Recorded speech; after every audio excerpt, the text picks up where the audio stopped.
So today I'm going to show you how I make my kids their favorite treat oatmeal, which is just banana sweetened. That's the only sweetener I use, chocolate oatmeal.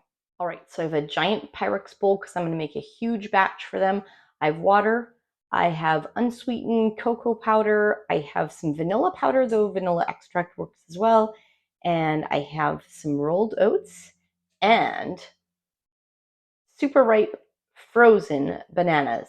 I find when you use the frozen ones, it adds a creaminess to it that you don't quite get when you use fresh ripe bananas, but certainly I've done it sometimes with fresh if that's all I have. Let's get started. All right, so since it's for my kids and I'm making a huge batch for them, they just like love this. Oh, by the way, I also do at the end throw in frozen blueberries and some ground flaxseed for them. It also helps cool it faster when I do the frozen blueberries, but they love that. Especially my youngest loves blueberries.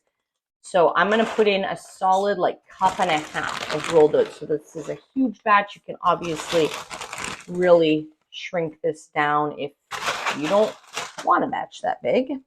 And I'm going to use, I should have taken out my tablespoon here, 1.5 tablespoons of cocoa powder. Sometimes I only do like one, but you know, that's about right, 1.5. And I often don't measure this, so it's a little lighter or darker every time.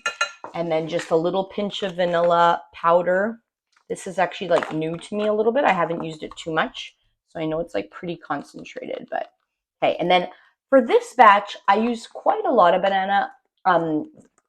My husband and I usually just use like 1 banana for a cup of oats. But for this batch, I'm going to use 3 actually pretty good sized bananas. And I just sort of break them in half. And then I just throw them in here. That's why I like the big container. They are totally frozen right now. And I'm going to pour in a good amount of water. Actually, for this, I like putting in close to 4 cups of water because they like it really soupy sort of. Just how they like it. And then it thickens up once it cools a little more and when I add the flax seeds. So I do a good amount of water, close to 4 cups, where usually it'd be more like a twice as much water as oats, but this is a little over that. And I'm going to run this over the microwave. I have a 1200 watt microwave, and I put this on because the bananas are totally frozen. There's 3 of them, for usually 11 or 12 minutes, and I give it a good stir. So I'll show you that when it's done that first cooking. All right, so I'm just going to take it out. This was 11 minutes. Let's see how we're doing. Okay, so you see it's pretty watery still, but it really does thicken up a lot, and I may even put it on. If it's ever too watery, you literally just stick it in the microwave again, and obviously some more of the water evaporates, but this actually might work. We'll see here. So you see, I just kind of mush up the banana, and this makes it so creamy. You really don't need to use plant-based milks or anything like that. We don't, because they're expensive and they often have lots of other junk in them, and it just doesn't, we don't need it. It doesn't change the flavor significantly. We don't see spending that much money for plant milks, so we just use water and pretty much everything.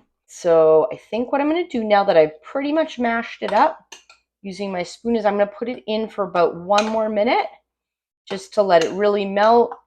Okay, so this is looking really great now because I had mixed it already. Now it just completely breaks down. Super creamy and beautiful. So looking great. Okay, so I'm just going to throw in, I love Walmart frozen blueberries.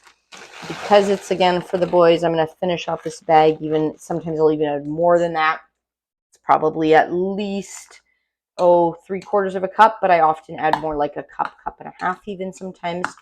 And this cools it, and they really love blueberries. And then I'm also going to throw a good amount of ground flaxseed. I try to, well, that was quite a lot, but probably for the whole batch, like maybe, I don't know, 3 to 4 tablespoons for them. And then I just split this between these 2 giant bowls, and they'll eat at this for the next few hours as they're hungry. This is like the middle of the day, this oatmeal today, because they just really were craving it. And I said, sure, let's do that. So any food to be a snack. So I give them these, and I'll just show you that. It's really beautiful. They love it. So that's my easy banana sweetened chocolate oatmeal for the kids. I hope you found that enjoyable and helpful.